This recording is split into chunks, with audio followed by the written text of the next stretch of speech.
Guys কি অবস্থা সবার, চলে এলাম নতুন একটা ভিডিও নিয়ে।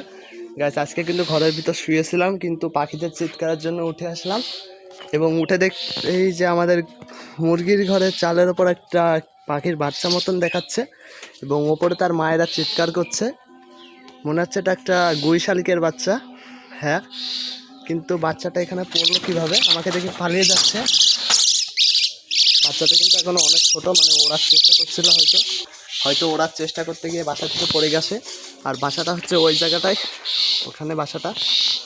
তো তার মায়েরাও কিন্তু চিৎকার করছে, মনে হয় বাসার থেকে উঠতে যাচ্ছিল, উঠতে গিয়ে হয়তো পড়ে গিয়েছে। আগের দিন দেখলাম বাসায় 3টা বাচ্চা আছে, আজকে দেখছি একটা বাচ্চা পড়ে গেছে। তো এখন ওই বাচ্চাটিকে আমার গাছে দিয়ে আসতে হবে। বাচ্চাটা মনে হচ্ছে ওড়ার জন্য পড়ে গিয়েছিল বাসা থেকে, আমাকে দেখে প্রচুর ভয় পেয়েছে। এদিকে কিন্তু তার মায়েরা কিন্তু প্রচুর চিৎকার করছে, যেহেতু বাচ্চাটা বাসা থেকে পড়ে গিয়েছিল। তো এখন আমার যেটা লাগবে সেটা হচ্ছে একটা পলি ব্যাগ লাগবে। পলি ব্যাগের ভিতরে করে বাচ্চাটিকে গাছে আবারও দিয়ে আসতে হবে।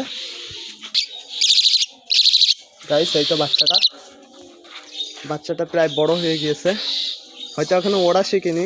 ওড়া শিখতে গিয়ে হয়তো বাসা থেকে পড়ে গিয়েছে, আর আমিও পেয়ে গেলাম। বাচ্চাটা কপাল ভালো যে বাচ্চাটা আমাদের মুরগির ঘরের চালের উপর পড়ছে ওখান থেকে, নাহলে নিচে পড়লে হয়তো এতক্ষণে আক্রমণ করতো। আমি অনেকক্ষণ যাবৎ পাখিটার চিৎকার শুনছিলাম, ঘরের ভিতর ঘুমিয়েছিলাম, তাদের চিৎকার শুনে আমি জেগে উঠলাম। তো এখন দেখি বাসার ভিতরে বাচ্চাটিকে পৌঁছে দিই। এজন্য আমাকে সর্বপ্রথম যেটা করতে হবে, আমাকে গাছে উঠতে হবে। বাচ্চাটি কিন্তু গাছ থেকে পড়লেই তার জীবন শেষ। বাচ্চাটিকে আমি হাতের মুঠোয় নিয়ে নিলাম, পলি ব্যাগ পেলাম না। এখন আমি বাচ্চাটিকে তার বাসায় দিয়ে আসছি।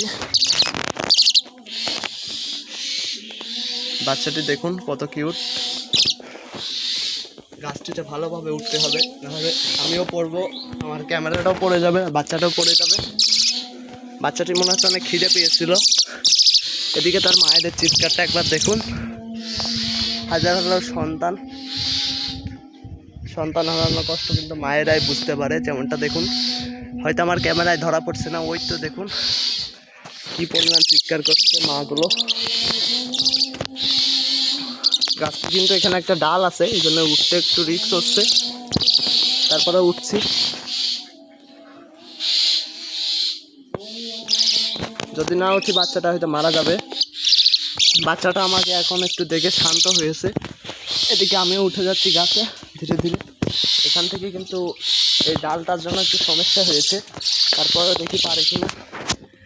আমি কিন্তু প্রায় বাসার কাছে পৌঁছে গিয়েছি। এদিকে বাচ্চাটার চিৎকার ধীরে ধীরে বেড়েই যাচ্ছে, যত উপরে উঠছি। আমি কিছুক্ষণ আগে দেখছিলাম যে আরও বাচ্চা মানে উড়িয়ে নিয়ে গেছে, হয়তো বাসায় দেখতে আর কোনো বাচ্চা নাই। এই তো বাসার কাছে চলে আসলাম। বাচ্চাটাকে এখন বাসার ভিতরে রেখে দেবো, কিন্তু বাসার ছিদ্রটা কোন দিকে এটা আমি জানি না। এদিকে তার মায়েরা দেখুন ওপরে কী পরিমাণ ডাকাডাকি করছে, আর এদিকে বাচ্চাটাও শান্ত হয়ে বসে আছে। গাইস পেয়ে গেছি বাসার ওপরের দিকটা। এই তো বাসার ভিতরেই কিন্তু বাচ্চাটা থাকবে হয়তো। দাঁড়ান গাইস, বাচ্চাটিকে আমি রেখে দিয়েছি গর্তের ভিতরে, বাসার ভিতরে। ওই তো দেখুন তার বাসার ভিতরের যে অবস্থাটা। এখান থেকে হয়তো উঠতে গিয়ে পড়ে গিয়েছিল, এই জন্য এটা আমি একটু সমান করে দিই এখানে, যাতে দাঁড়াতে পারে বাচ্চাটা। যদিও এদিকে চলে আসে তাহলে বাচ্চাটা এখানে দাঁড়াতে পারবে, সেই ব্যবস্থাটা আমি করছি এখানে। বাচ্চাটি দেখছি একটা বাচ্চা এর ভিতরে, হয়তো আরও বাচ্চা উঠতে চাচ্ছিল, উড়ে গিয়েছে। আমি একবার উঠেছিলাম তো 3টে বাচ্চা ছিল, এখন দেখছি একটা বাচ্চা। বাচ্চাটা এখানে রেখে দিয়েছে এই তো মাঝখান বরাবর, নাহলে সে পড়ে যেতে পারে। তো গাইস এখন আমি নেমে যাব, কারণ তার মায়েরা কিন্তু আমাকে খারাপ ভাবছে যে আমি বাচ্চাটিকে নিতে আসছি, কিংবা আমি বাচ্চাটিকে মেরে ফেলবো, এমন ভাবছে হয়তো তার মায়েরা।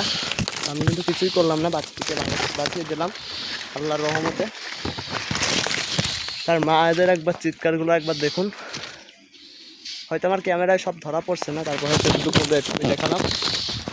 এখন আমি গাছ থেকে নেমে যাচ্ছি।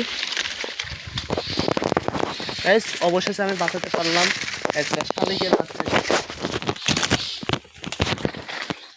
বাচ্চাটি হয়তো ওখান থেকে উঠতে গিয়েছিল, বাসায় দেখছি আরও বাচ্চা নাই, 3টা বাচ্চা ছিল, হয়তো 2টো বাচ্চা উড়ে গিয়েছে। এবং আমি যখন দুপুরবেলা ছাদের ওপর ছিলাম তখন দেখলাম 3টা বাচ্চা ওখান থেকে উড়াউড়ি করছিল, সরি 2টা বাচ্চা, তো ওইগুলো মনে হয় উড়ে গিয়েছে। আরেকটা বাচ্চা দেখছিলাম এখানে পড়েছিল আমাদের মুরগির ঘরের ওপর, এবং আমি ঘুমিয়েছিলাম তখন দেখছিলাম ডাকছিল, এবং এখন উঠে দেখছি যে বাচ্চাটা পড়ে দিয়েছে।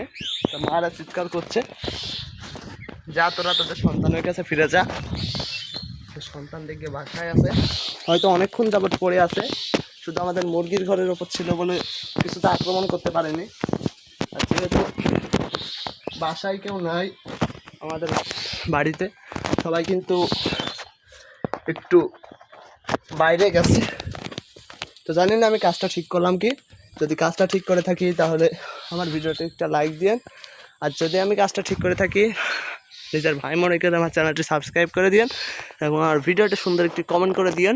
ধন্যবাদ সবাইকে, আসসালামু আলাইকুম।